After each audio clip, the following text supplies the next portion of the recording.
Hello everyone, Andy here, and here's what you can look forward to in today's episode. In today's episode, I was joined by Seahawks fan Josh Edwards and Rams fan Sam Andrews as we preview the NFC Championship Game between the Seattle Seahawks and the Los Angeles Rams. Josh discusses his concerns for his Seahawks going into this game. If Darnold has this brain fart against the Rams and starts throwing picks and silly throws, that is going to be an issue for me. Sam discusses Matt Stafford's loss of form in recent weeks. I think probably what hasn't helped since that Seahawks game, especially for Matt Stafford, and I think why it sort of played into his bad form, was we lost Kevin Dotson. And I discuss what could be the key for the Rams as all three of us predict the winners of this game. With the ever-growing nature of teams going for fourth down, you've shown in these games, that taking that game against the Bears, that you can make the important stops. Hope you will enjoy.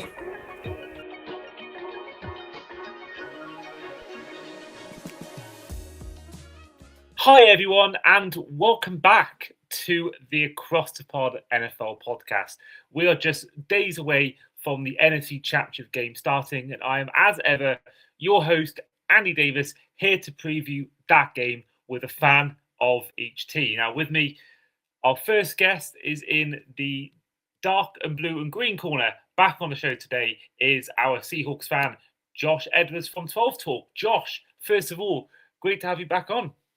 Great to be back on, mate. Thank you very much for inviting me back. It was, like I said on the last time I appeared, I wasn't sure if it would be us or if it would be Paul from the 49ers faithful, but I think after 13 seconds of that game, it was definitely going to be me. Yeah, absolutely. I mean, we'll get on to that game in a sec, but I think, you may be creating a bit of across the pod history, Josh. I don't think anyone's had back-to-back appearances on the show. I don't think you've had back-to-back episodes, or maybe two, basically back-to-back weeks with the same guest on. So you're kind of in across the pod history here. You'll be on the across the pod Hall of Fame before we know it. Excellent. That's what I like. Get a plaque up on the wall for me. Just like those people that have eaten 24 burgers in a single sitting. I'm all about that, mate. That is tough going. I remember we went to Spain on holiday. Must have been about 3 years ago, me and my friends, and I don't know whether you ever heard of the game Odds, where you say odds on doing this, and then if you get the same number, you have to do whatever they say it is. Mm-hmm. And my mate got there to try and eat 10 cheeseburgers from McDonald's, and got, I think, about 9.5 burgers way through. That I think that I'm surprised he's not been put off burgers after hearing that. Did you have to roll him out of the Mackies after that? It's like, yeah, you're done for the night. Oh yeah, no, it was quite the sight, I must admit. Well, let's head on to the slightly lighter shade of blue corner and yellow corner. Back on the show today is our Rams fan, Sam Andrews, who you would have seen on our wildcard round preview. Sam, good to have you on. You're on mute. Thank you for having me back on. Sorry, I put it on mute because I've just in case the child decides to cry in the background.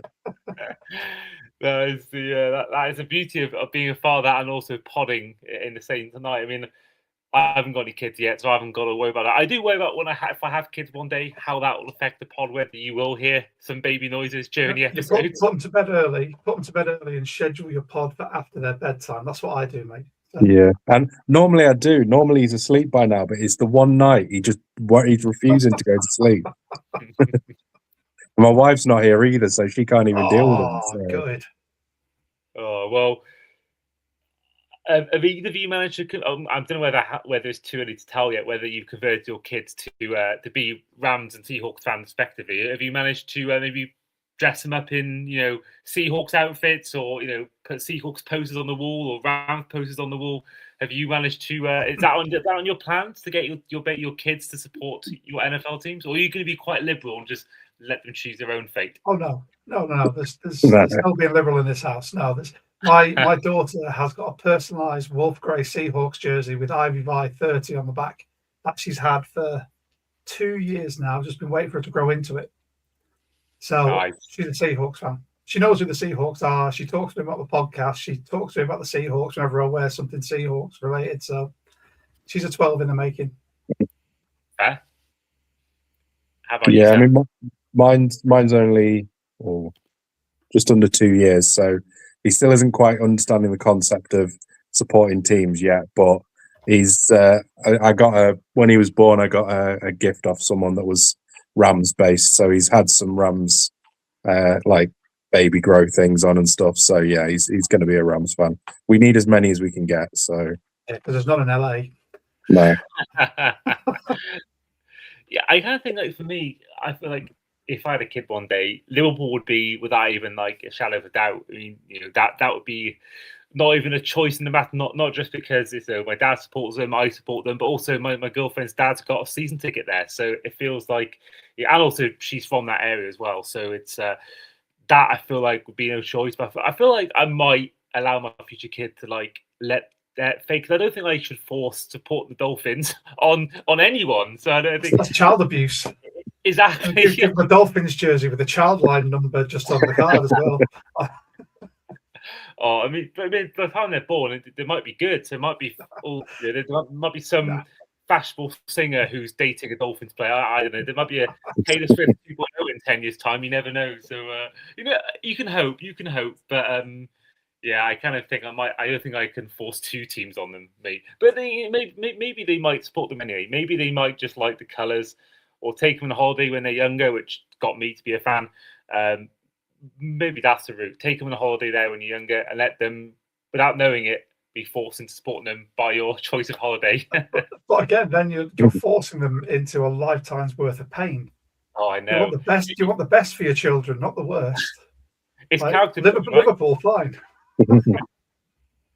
Yeah, I mean, my childhood was pretty average as a fan. I saw one trophy from the age of like 10 until like 19. It was I know as a Derby fan, you're probably thinking that sounds pretty good, one trophy in 9 years, Sam. But yeah,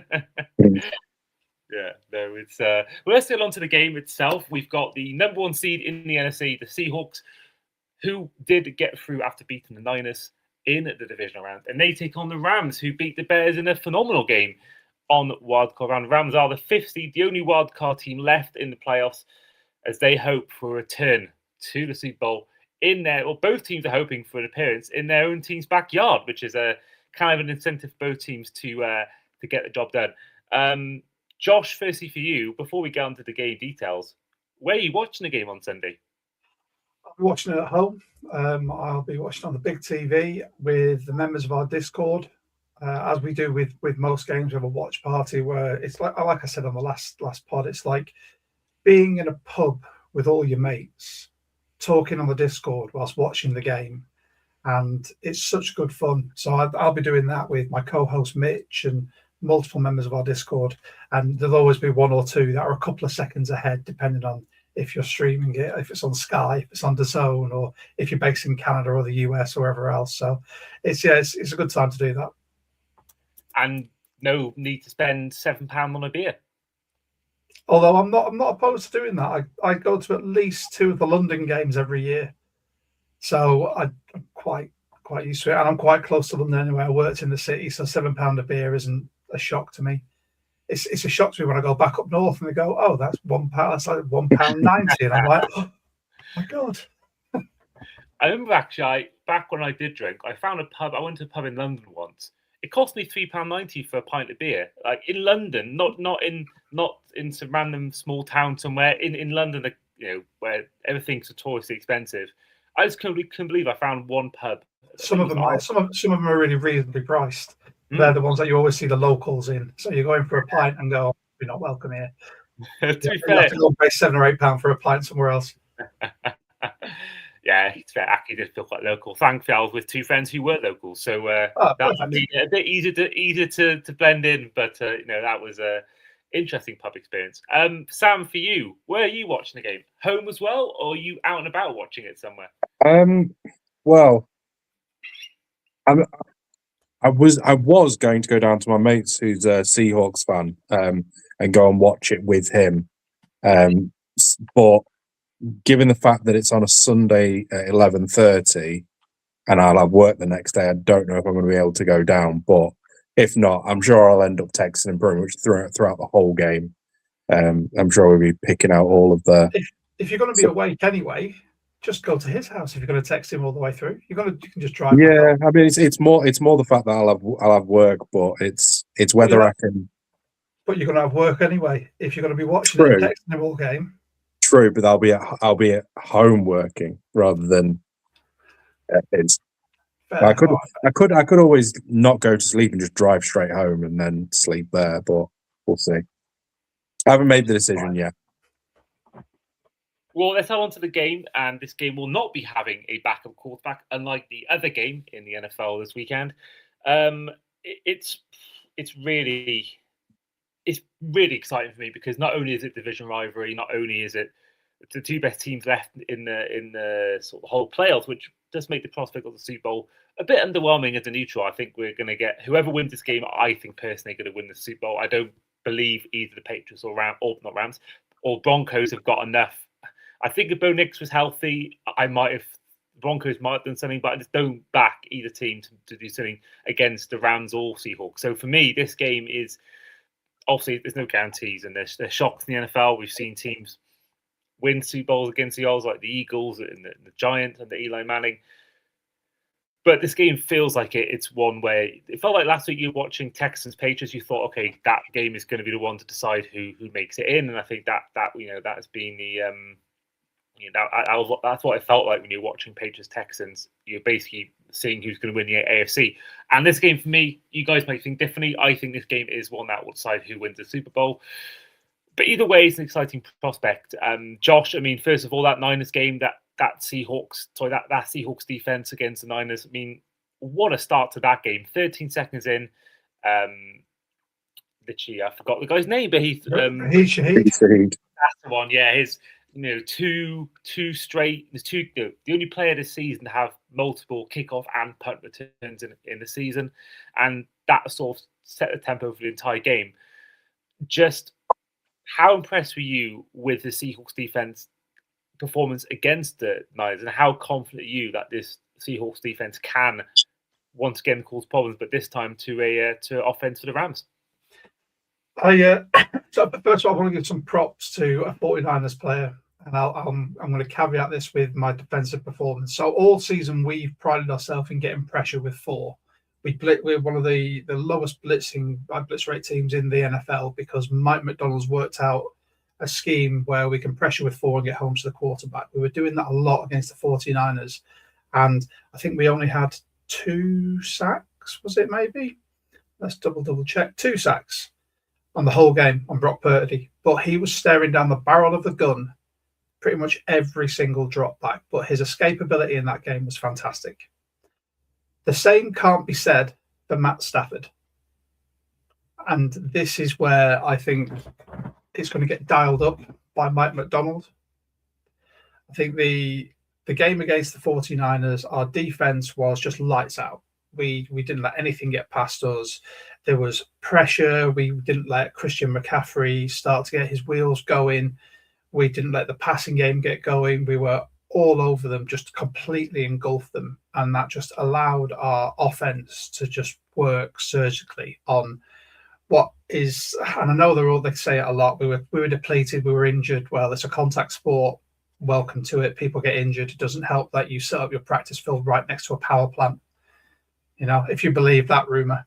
But I think it's indicative of the way the whole game went from those first 13 seconds.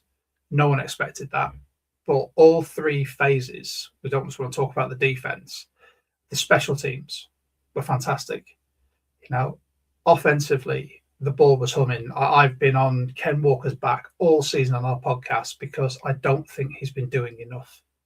He is so...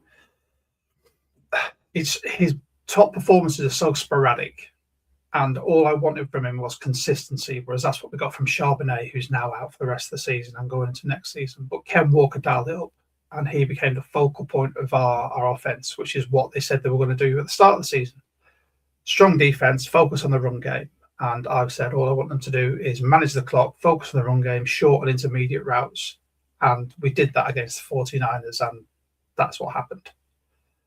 So, yeah, I was very impressed. I think we were all pretty much gobsmacked. There were a few moments of silence in our Discord whilst we were watching it. So very impressed, and I'm looking forward to seeing what we can do against the Rams. Yeah, I mean, Sam, I mean, on the Rams, I mean, we saw that the Rams had a kind of a shock loss to the Falcons week 17, and then week 18 we saw things back to normal. You got the win against the Cardinals. Stafford had 4 touchdowns, 0 picks. Everything was clicking, and the same thing applies for the first half of the game against the Panthers. And Stafford got a bit of a knock in one play, and ever since then, I don't think he's been the same. I think the hand seemed damaged against the Panthers, and he just about squeezed through that game. And then divisional round, obviously the weather was probably a contributing factor, but he just hasn't seemed right since he had that knock to his hand in the Panthers game. How worried are you about Stafford going into this game? That he wasn't that great against the Bears, although got the job done, of course. But does that worry you against a defense that away from home as well? Lumen Field is one tough place to go, even when they're not playing very well. But now they're number 1 seed. They got, for me, the best team left in the playoffs. How much does that worry Stafford's form going into this game after what we've seen the last game and a half for the Rams? To be honest, it doesn't worry me in the slightest, because Stafford is Stafford. He can have a couple of bad games, but he can also all of a sudden just produce an absolute worldie of a performance. I think he's either joint 5th or 5th alone in game-winning drives. He produced a game-winning drive in a sense in that Bears game. He's obviously going to make. He's going to have. He is running on a little bit of bad form, but he's also still winning those games. So to me, it's not. I'm never worried about Matt Stafford's form in the overall context of football, and I think he's going up against a team which he's already played twice this year, who we've already, we're pretty much neck and neck on points scored, on yards, yards within the game. I think there's 1 yard in it, and there's 1 point in it across both.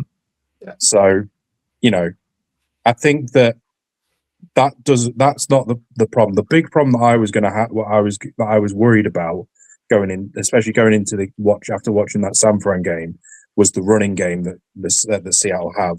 Now, obviously, I think losing Charbonnet, I think, is huge, because he offers something different, which Kenneth Walker doesn't offer. And I think that the way that we tend to manage the run, especially against Kenneth Walker, I know he had a few breakout runs in the last game, we tend to manage his situation a lot better than we do Charbonnet.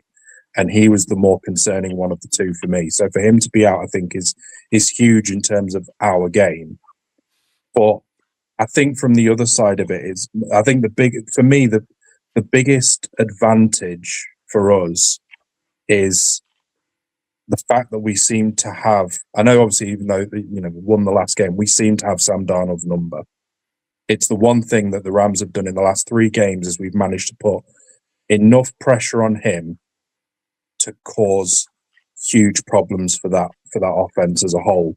And I think, if we can continue on that, if we can stop the run, because I think the one thing that we found, obviously, I know that there was the special teams. I mean, that's an easy one to do. Just don't let Shaheed run it. That's all you've got to do. Kick it in the end zone. Start off with. Don't worry about whenever there's a chance, just make sure you either kick it really high so he has to hold. He has to make the call, or kick it out of bounds, because that's the only way you're going to stop that. And I think it's the best thing to do. We already know we can stop the run game, and for us to be like we've seen in the last 2 games, we've got to force Darnold to take the game to us, and that's where I think he struggles individually, and that's I think where we could win the game. But everyone knows the Seahawks defense has been the best this year, hands down.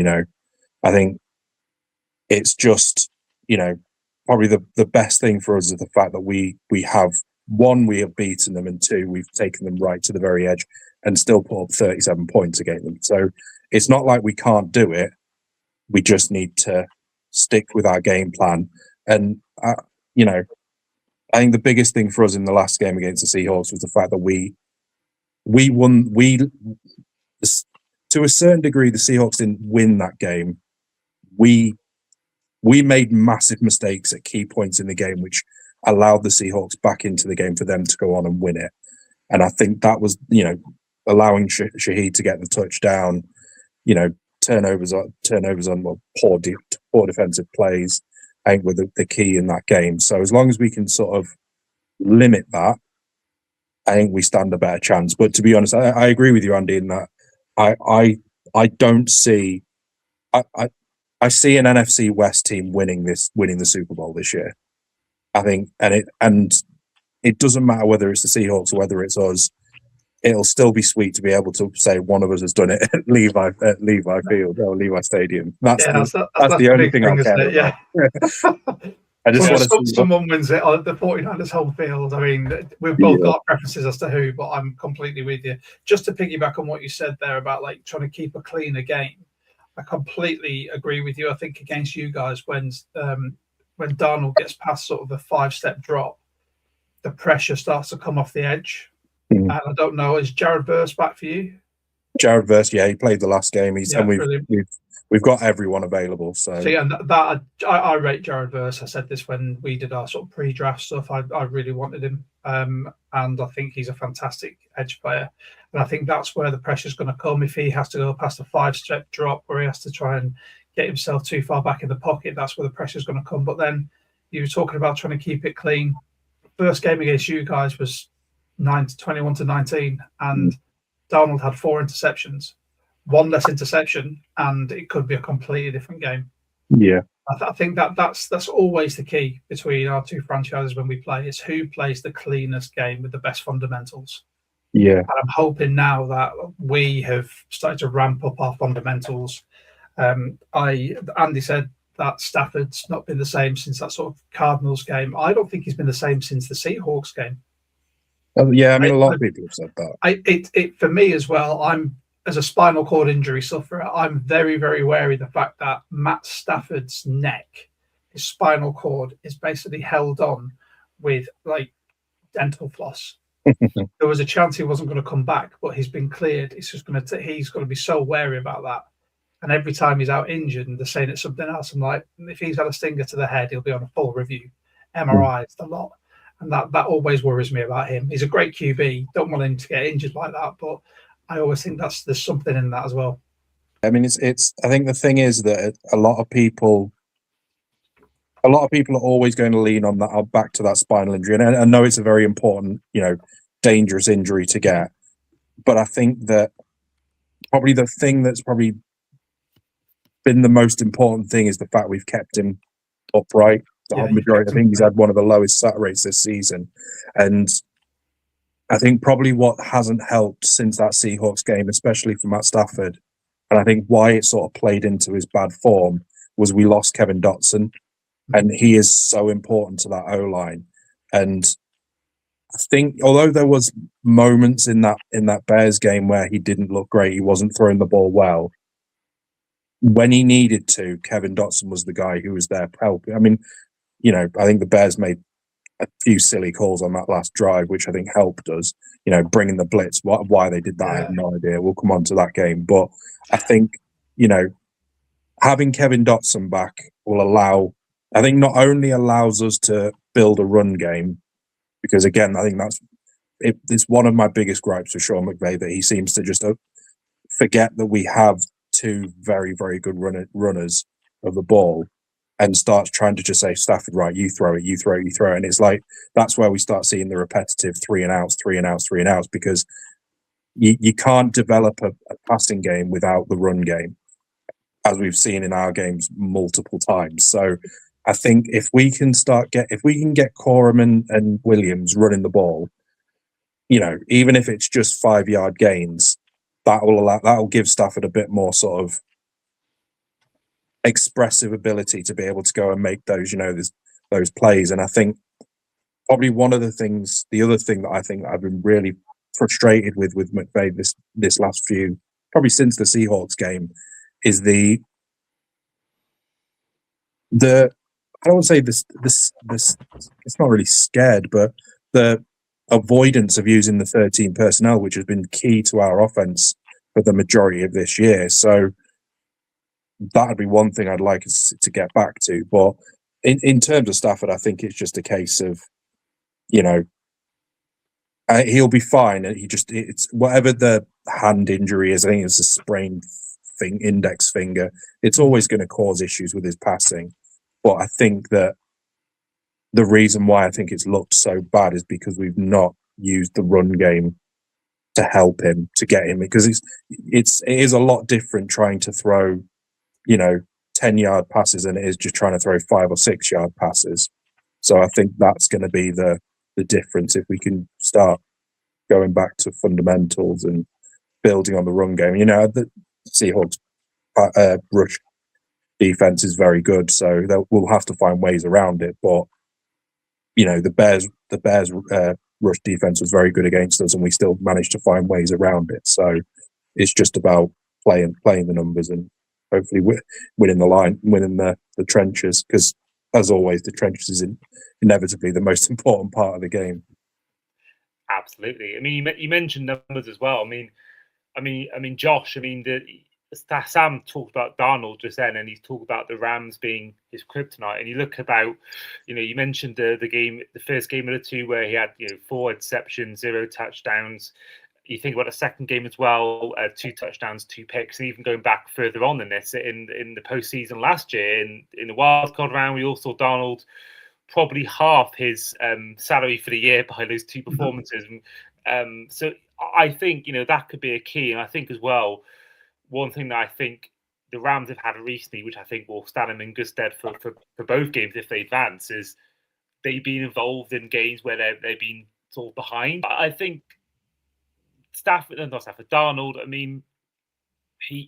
I think all he has to do is just be fine. I don't think he needs to be throwing 400 yards in a game, throwing 4 touchdowns, 0 picks. I think that what we saw in the Niners game was we had less than 200 yards. Only 1 touchdown, but he didn't need to because they're so good elsewhere. And he only had 5 incomplete passes the entire game. So I think for Darnold, I think all he has to do is just be fine. Don't take any risks. And I think it's to an extent, don't take any risks. But do you worry about that at all in terms of? Yes, we've seen Darnold this year. We've seen him, come back against the Rams early in the season, which I think could be a turning point in his career. And I realise that we might be, going too far back in time, and maybe things have changed since. But I still think in my head about the game against the Rams and the game against the Lions. I still think about Darnold's famous quote years ago: "He's seen ghosts." I still don't know if I trust Darnold in this moment. Now he's proved me wrong so far. Number 1 overall seed, winning the division in the process, and obviously was absolutely fine in the game against the Niners. But is that at all in your head, the fact that he has had these games, particularly against the Rams in recent years, where he has struggled? No. The game in the playoffs last year, he was behind a O-line made out of rice paper. People that are literally dragged him off the practice squad. So he was under so much duress that he couldn't do anything. The start of the season, he was in a new offensive scheme where he was having to get used to what they required of him. He was gunslinging it a bit too much. As we got past the bye, and Kubiak actually realised what weapons he had and how best to work, we've seen a steady elevation of play offensively. We've seen Darnold's passing yards fluctuate, but stay around that midpoint, 200-ish points or 200-ish yards. But it's allowed our run game to get going. It also means that he's now completely au fait with what his weapons are and where they're going to be. We've still not used Shaheed as that over-the-top threat, just a complete burner. There's been, in my recollection, I think there's been 1 true sort of post route that he's made, or a go route. And I think we underthrew him, I think. That's the only time. He's got his tight end room, which by all accounts has been fantastic. You've got Eric Saubert, who will be a sore point for Sam. You've got AJ Barner, who's been absolutely fantastic. Our rookie, Elijah Arroyo, who is essentially a big ex-receiver, has come back now. And the wide receiving core with JSN, Cooper Kupp, Jake Bobo is fantastic in blocking. the running core, even though it's depleted. Ken Walker will be leaning on a lot. George Halani's coming back, and then we're going to have Velas Jr. as well, who's going to be a third running back, but I doubt we'll see him. George Halani can do it all. I'm not concerned about Darnold now. Everyone has got this whole thing of he was seeing ghosts, and I said this on the last pod I was on with you. He was drafted to a dumpster fire. He played like hot garbage. Name a quarterback who's played well for the New York Jets in the last decade. You can't.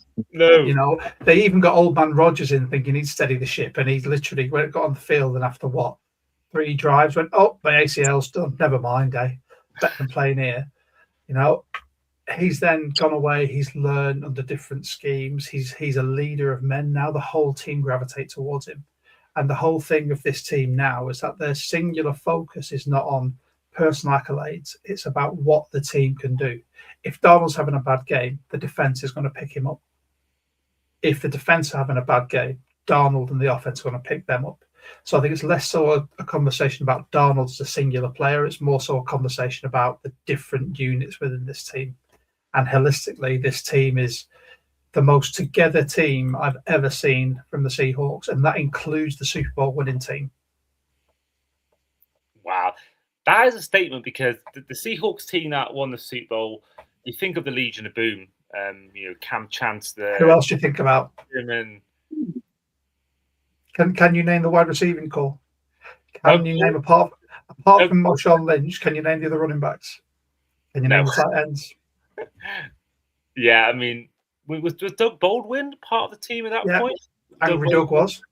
Yeah. But this is what I mean. When you look at the Seahawks now, it's not just all the focus is not on Sam Darnold. It's JSN, who's going to be Offensive Player of the Year, hopefully. You know, you look at the O-line that people I think there's someone who's going to contend I know. Yeah, I thought I'd drop a little incendiary in there. But you look at this team all over the place, and people have actually started taking note. So we had Rob Staten on our pod, who is BBC broadcaster, runs Seahawks Draft Blog, appears on sort of Seattle radio, is a very well-respected Seahawks analyst and podcaster.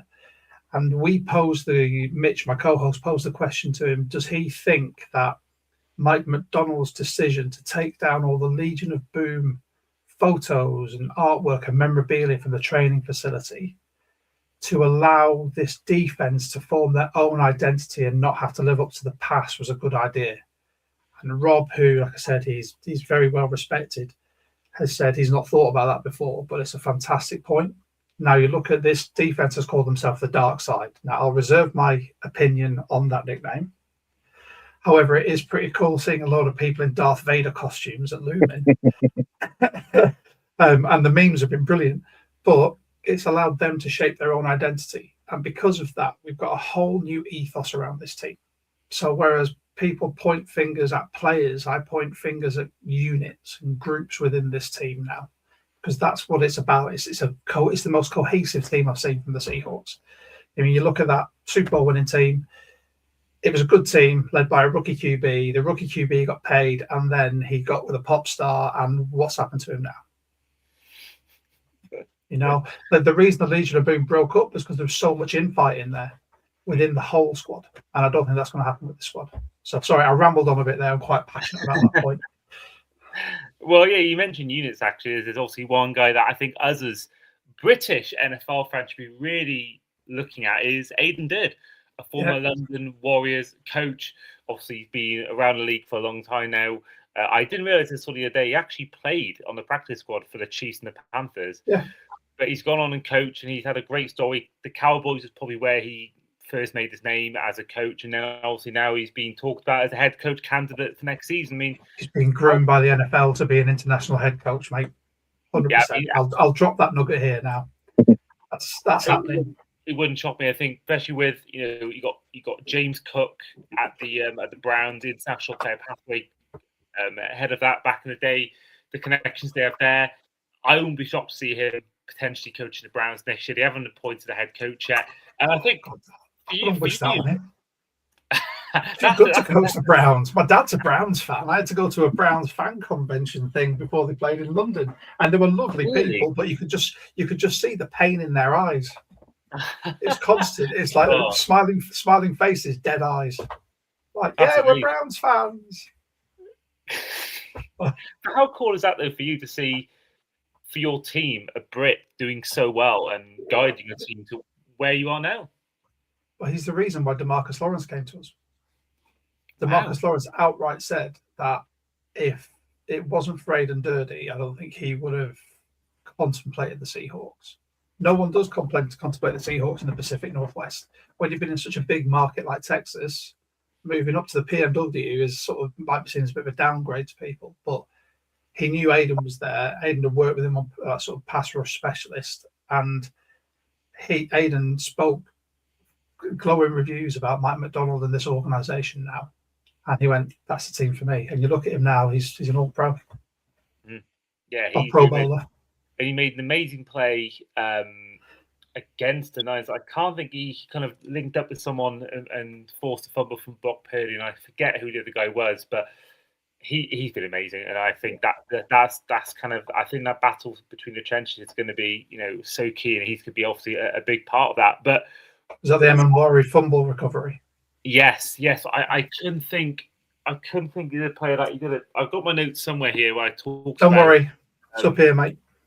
I love seeing Dirk doing well, and I think it'll be really cool to see a UK head coach with an actual UK accent coaching the NFL. You see some people all the time, they were born in London, but they sound American, they are American, but an actual guy who grew up in the UK coaching as a head coach. West Ham fan. West Ham fan, is he? Wow. Yeah. I didn't realise that. That's maybe I think that's a shame. Everyone's got their crosses to bear. Some people are Rams fans, So. Some people are Browns fans. There you go. Yeah. Sam, I feel like I've praised the Seahawks, not really praised the Rams much so far. I feel like I've talked about their weaknesses maybe more than their strengths, but kind of you got McVay there, who I feel personally is the best head coach in the league, and he's done it before. Because you've made the Super Bowl, you've won the Super Bowl, and the job you've done into the rebuilding the team's been amazing. You think about going from FM picks to within 2 years, drafting guys in the 4th, 5th round that are, helping you a long way towards making it. You think about Braden Fritz, Kobe Turner, Byron Young, and then of course Jared Fish he took in the 1st round. Puka Nacua was a 4th, 5th round pick, maybe even a 3rd round pick, but 5th. Puka was a 5th. So I think we're talking about the Seahawks, but actually the Rams. I think that the 5th seed is sort of putting them a bit under the radar, because I think, for me personally, the Rams should be a 2nd seed, because they've been that good. It's been unlucky to be in the division that they're in, and kind of the players they've got. You think about, I mentioned Nacua then, Kieran Williams, the defensive players I've just talked about. I mean, do you feel the Rams are being quite underestimated just because everyone's talking about, I think because of how close it was with the game against the Bears and how easy it was for the Seahawks, and there's kind of a difference in seeding. Do you feel like the Rams are going under the radar in this game? I don't think they're necessarily going under the radar. I think it's just that it's, a lot of what the media tend to do is they tend to focus on what's happened what's happened most recently. And the Seahawks blew out the 49ers. And it's an impressive thing to go into the conference, the NFC conference game, or the NFC Championship game, off of the back of that win, compared to the fact that we've had to go into overtime against the Bears like that, and it only be a 2017 game. But I think that the thing that I think everyone seems to forget about, and is, yes, Stafford hasn't played well, but he's also put up ridiculous numbers this year. Nacua is just he's a QB and head coach's dream, because the amount of times where he's we were 3 and 9, 3rd and 9, or 3rd and even 11 or 10 or whatever, and you only have to throw it to him on the 6 yards away, and he'll make up those other 4 or 5 yards because that's who he is as a person. And, he's so physical. His ability to block on the edge, and I think it's just the problem is we've looked so disjointed over the last few games and things. We've had a brilliant opening drive, 2 and a bit quarters of just crap, really, and then a great final drive. But we've kept ourselves in games, and I think that's the essence to passing through the playoffs. Is you don't, it's great to be in great form and to beat teams and to blow them out of the water, but I think sometimes, being able to stay in games when you're playing crap and to go on to win those games, I think is a sign of a winning team. And I think, for the past few years, well, I mean, I've said on our pods, on sort of pods that we've done before, Andy, about, the one thing that we've needed to focus on is building a secondary, because our secondary is apart from, special teams, our secondary is probably the weakest part of our team, but it still puts up, we're still getting interceptions, we're still making plays, we're still, coming up and doing what we need to do when the time is required. And I think that we just kind of, there seems to be this sort of never say die attitude with this Rams team. And I think that they, as long as they are in games, you can never write them off from winning a game. And I think, especially when, like you say, with Stafford, who, he only needs one drive to get the lead and, and win a game. And I think that it's just about, causing problems and keeping ourselves in the game will keep us where we are. And like I said, I think it's going to take a lot of effort. It's going to be the hardest game we're going to have to play this year. And I mean, we've already said it. It's one of these two teams, I think, is the favourite to win the Super Bowl, whoever wins. I just think that probably the big difference this year is we've done it very recently. Matt Stafford has won this game very recently. Sean McVay has won this game very recently. Devontae Adams has won huge games in recent years, and probably not so recent, but has won games fairly recently. And I just think that sometimes those little things can play a big part. And, I don't expect, obviously I've talked about the fact that probably, I still think that if the Seahawks have to put the game on Sam Darnold's shoulders, I'm not sure how he'll deal with the pressure, as well as just because, yes, he is getting better, and yes, he's not making, those big mistakes or forcing it as much.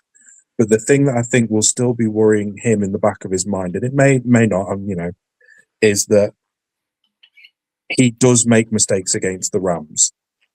And I think that in such a high pressured game like an NFC Championship, doubt could, if he throws a few bad passes or throws an interception within the first quarter, I think that can cause mentally some indecisiveness that could potentially switch out a game. But like I say, I think it's as long as like you say, with the Seahawks, they don't need to rely on singular players. They can rely on the defense stepping up, or the running game getting involved, or the special teams having a big play. And I think the problem is that if the pressure, because again, a lot of these players haven't been in a playoff game or too many playoff games, maybe one or two. There's probably a couple that have probably played a few more, but I think that sometimes situations like that can get the better of some players if they make a silly mistake or they don't, miscommunications and stuff like that can happen. And I'll be hoping it happens because I think like I say, I think the biggest thing that will happen in this game is it'll come down to who makes the fewest mistakes. And I think I would trust Stafford not to make mistakes, but he can make them. We've seen him do it this year. I think it's just a case of, as long as if we can stay in the game, we'll be fine. It's just as long as if we don't start well, like we have in other games, and then kind of coasted a bit, and then because we're still in it, won the game. That's where I think the problems could lie, because I don't think McVay even obviously we talked about Stafford and we talked about that.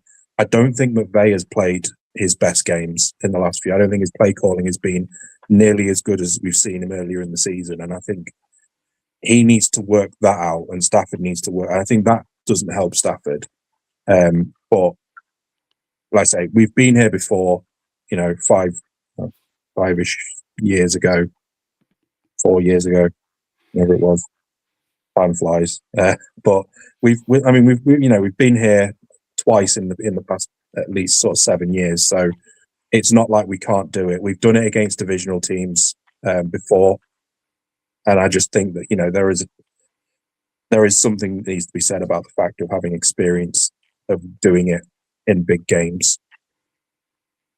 Yeah, I mean, you mentioned then about sort of the ability to make third down stops, fourth down stops. I was really impressed with a couple of plays in one drive where you had Omar Speight had a third down stop, and then it was Nate Ladman had a fourth down stop, and then you had late on in the game you had another situation where again Omar Speight had a I think he had the fourth down stop, and Quentin Lake had the third down stop in the fourth quarter. So you kind of have got this defensive line that I think that can make the necessary stops, and with the ever-growing nature of teams going for on fourth down, you've shown in these games, that particularly that game against the Bears, that you can make the important stops. And if the Bears had gone for the field goal, they'd have won the game in normal time, in regular time. So I think the fact that they've gone out and made the stops in fourth down, third down territory, which ultimately in the end had a big part in winning the game. I think you've got some players out that could really make a difference. If it was to get to the point where the Seahawks, who went for it on fourth down, went for 2-point conversion in the last game you played, they can be aggressive on offense at times. You've got the personnel that can stop that. Yeah, I mean it's. I think Omar Speight has been a bit of an unsung hero this year. I think he's really sort of stepped into that role this year and sort of taken it by the scruff of the neck in a way. I think Nate Landman's been, unbelievable this year, and given the fact that he was a Falcons throwaway, it's surprising how well he's turned that around. But I mean, yeah, I think obviously we got Colby Parkinson from the Seahawks, and I remember messaging a couple of my Seahawks friends and saying, what's Colby Parkinson been like? And it's like, he's a great blocker, he's a crap catcher. And to be honest, no, I wouldn't go that far. That's what they sort of said. He should have been a red zone threat. He's 6'9", and he's actually got decent hands. Yeah, never used him. It was used purely as a blocking tight end, and all I remember screaming on our pod and a previous pod I was on was, why aren't we using him in the red zone? Like, he's proved, obviously now he's with you guys, that he is a threat when you give him the ball. He's a pretty safe pair of hands, and the fact that he can block and then shed to then come out onto a flat to make you an extra 5 to 7 yards. He can fall forward 7 yards. Yeah. I mean, look at that touchdown he scored against the winning touchdown against the Panthers. I mean, I'm pretty sure he caught that on the 5-yard line and just bullied his way into the end zone. So yeah, I mean, when I first heard about Colby Parker, it was just, he's a great blocker. There was there was very little about his ability to be a catcher. So I thought, okay, we're going to have to rely on Higbee. Higbee goes down. And he just steps up and just does that role like as if it was nothing, like as if it was that's who his game was. And I think it's so important for us to have players that can extend drives, because we don't have a lot of pace. Tutu Atwell hasn't been, he's been injured a lot. Devontae Adams isn't the pacey player that he used to be. He has lost a yard. Puka's not quick. But the thing that they have is they all have this insane physicality to just make, like, the yards after catch for a lot of them is just crazy, because it's the ability to fight through tackles and push drives forward. And I think that, against a very physical Seahawks team, we're going to need players like Puka to do that, because, the likes of Emanwari, the likes of, Lawrence and Ernest Jones, who obviously you got from Titans through us. They're very physical, strong linebackers, and that's where we need to be able to extend drives. I don't think that we've seen it a lot this year. I've said it a lot this year. We're not the sort of team to target like cornerbacks, and the Seahawks are not a team to target cornerbacks because I've said for a long while, Witherspoon and Woolen are just next level corners. And I think you see that in the way that we've played in the last few games. We've not targeted those two guys. We've targeted the space behind, Jones and that. And I think that's where we've kind of been more successful. And I'd quite like to see us stick to that because that's where we can potentially win the game. But yeah, I think it's the one thing that I will say, I think it's just going to be a really fun, enjoyable game.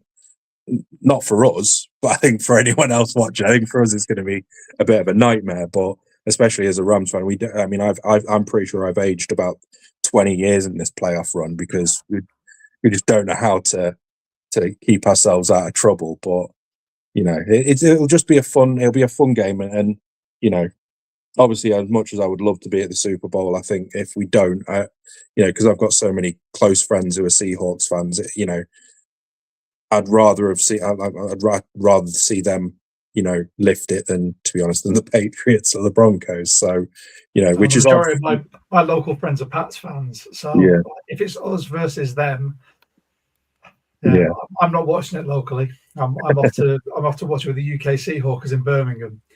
But whether we make it or not, I'm still going to go and watch it.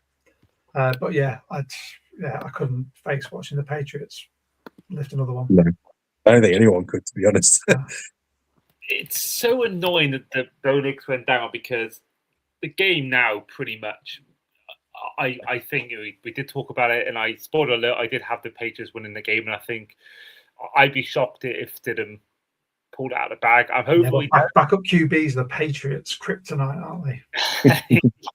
Supposedly, because every backup QB's got the same magic. I can't do that. Nick Foles, of course. You had Nick Foles. Yeah.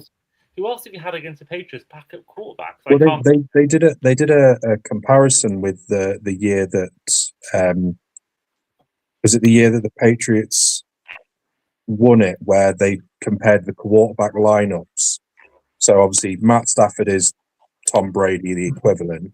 You've got Nick Foles is like Jared Stidham, and then there was I can't remember who the other two were, but there was like a very, very close comparison between the others as well. I think obviously one of them was had been underdog in a number of years and then has come through and found a team that he actually suits, which obviously would be. Do you want a nice tidbit of a trivia of the pod? So Bo Nix was Jared Stidham's high school recruit at Auburn. I heard that. Oh, really? Yeah, so when Stidham, I think he was a sophomore in Auburn, Stidham was a sophomore, and then Bo Nix came in as a high school recruit for a visit. Wow. He joined and then transferred out, and now the tables have turned where Bo Nix is starting and Stidham is his backup. I love that. That just goes to show that regardless of who you think you are in college, when you get to the league, you're not that high. Yeah, I mean, I think that should be a good game, and I think Patriots will probably win. If Bo Nix was there, it would be a different game. The only thing that maybe will help them is if their defense can maybe make a few plays, but don't underestimate Peyton as a coach as well. Yeah, got exactly. Peyton versus Brable. Peyton's been doing this a lot longer with a lot more success, so I'd look at it that way. I mean, this is exactly something we talked about in the show, in the AFC show with Shane Brennan, was the fact that Sean Payton, I think, has much more of a longer coaching CV, and I think that I think the fact he made Russell Wilson looks somewhat confident after a difficult first year in Denver. Even Taysom Hill went 5-0 under Sean Payton when they had Drew Brees injured for the first 5 games. So, I think I don't think they will, but I would love it though. And I think even taking away the Dolphins bias and all this, if you're neutral as a team who hasn't won it since 2019 and one who hasn't won it since 2015, that's who you're going to go for. And Patriots have won it 6 times, all of them being in the century where the Broncos have only won once in the century. So I think, I think the story you get of a backup quarterback winning this game would be amazing. And I think that would be what a fairy tale. Yeah, or on the flip side, for you as a Seahawks fan, Josh, if you were to win this game and play the Patriots and you win that game, that is the revenge for the Malcolm Butler interception. So it as long as you win, it's quite a nice thing for you either way. Yeah. I mean, to be honest, I'm just looking forward to this game. I said before the 49ers game, I was a bit apprehensive playing the 49ers or playing anyone in our division apart from the Cardinals. It gives me sort of the heebie-jeebies. The 49ers they weren't at the races. Injuries or not, a good coaching staff should be able to overcome them, but it was more the players that were on the field that couldn't. Now the Rams are a different kettle of fish because the reason that we have got a coach like Mike McDonald is to become the Sean McVay killer. And, Puka has gone for 300 yards on the Seahawks over the course of this season. So I'm hoping that we do something to combat that. Like by way of rushing, I mean, we haven't allowed a rusher to go for, or a team to go for over 100 yards rushing in the last 14, 15 games, maybe more.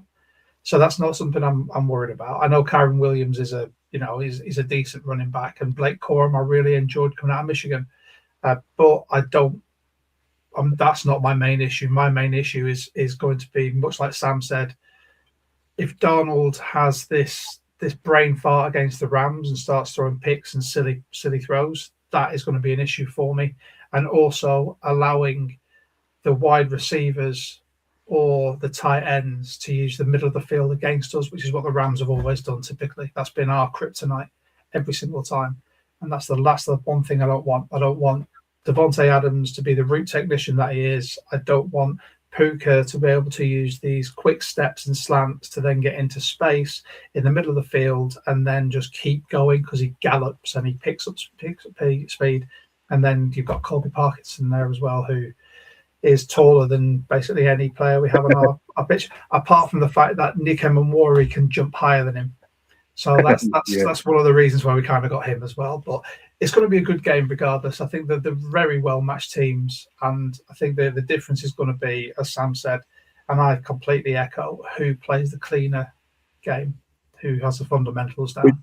And I mean, the weirdest thing for us is that up until the playoffs, we've had the fewest penalties against us. And then I'm pretty sure in the playoffs we have the most because we've just made again stupid mistakes and silly things where we wouldn't normally do. I'm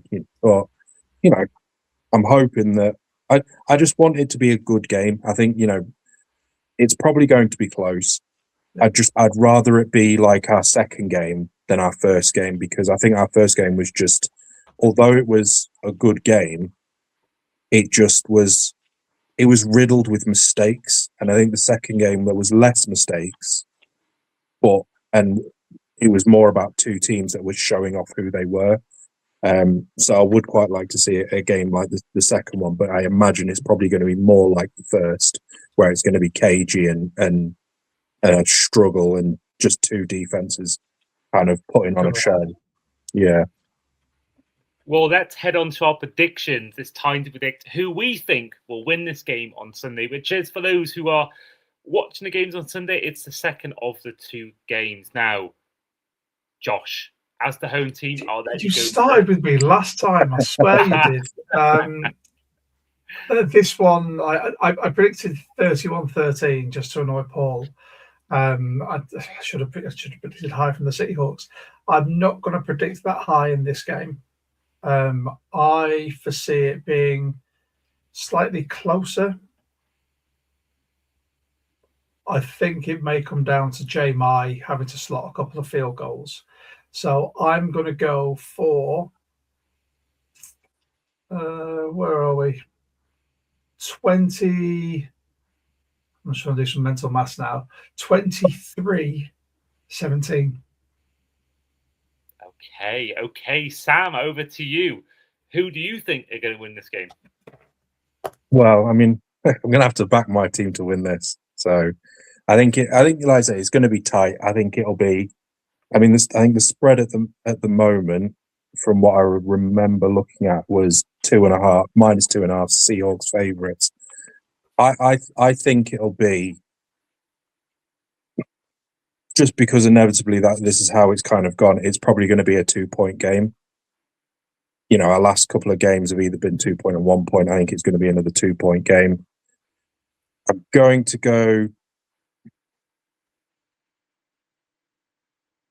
27-25 to the Rams. Mevis walk-off. That sounds great. That sounds a really good game.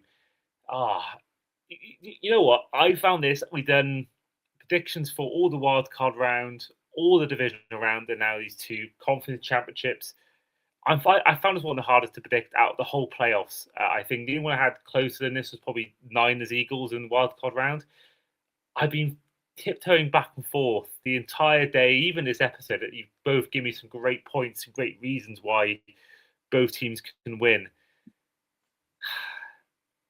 Even though I think the better team on paper is the Seahawks, I think the Rams do it. I said the Rams because the last episode you said it was going to be the 49ers. So basically everyone that you say is going to win loses. So stick with that, and then we'll revisit this next week.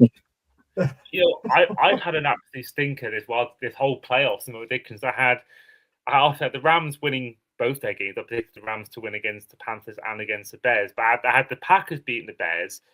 I had the Eagles beating the Niners beating the Seahawks in the process. I had the Texans beating the Patriots.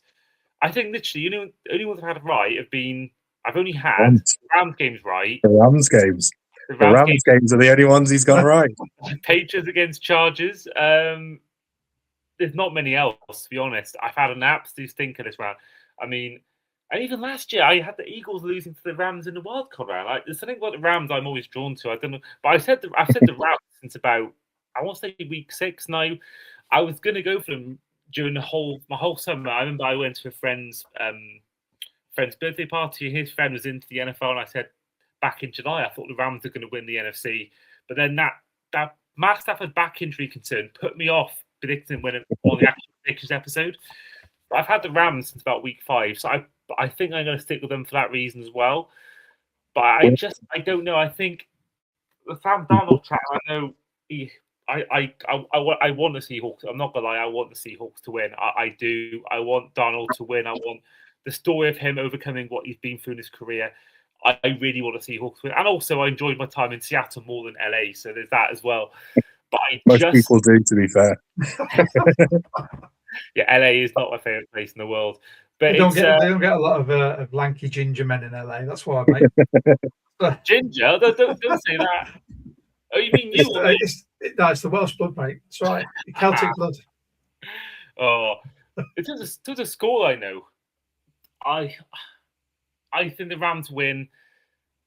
Like Sam, walk off field goal. But I'm going to go for 17-14. I think it's going to be a low scoring. I think it's going to be a defensive shootout. From honest, I can see both Stafford and Darnold having off days, but I think it'll be down to which one of Smith and Jigbo and Nakua have the most yards after catch, and just whose defense shows up more today. And I think the Rams might just nick it. They've been on the road every game so far, and I think they have that spirit in them that I think they could cause a surprise in Lumen Field. But that is where we will end the show for today. So first of all, Sam, Josh, thank you so much for coming on today. Very welcome. Thanks you for the invite.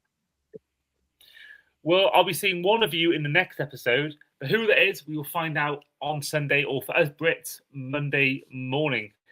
But this has been the Across the Pod NFL podcast with myself, your host, as ever, Andy Davis, and our guest today in Josh Edwards from 12 Talk. Do give that podcast a follow if you are a Seahawks fan. And also Sam Andrews, our Rams fan, who's also part of the Hurdle the Line and College Football podcast with a good friend of the show, Aaron Fletcher, or Fletch. And we'll see you guys for our next episode. See you then. Take care.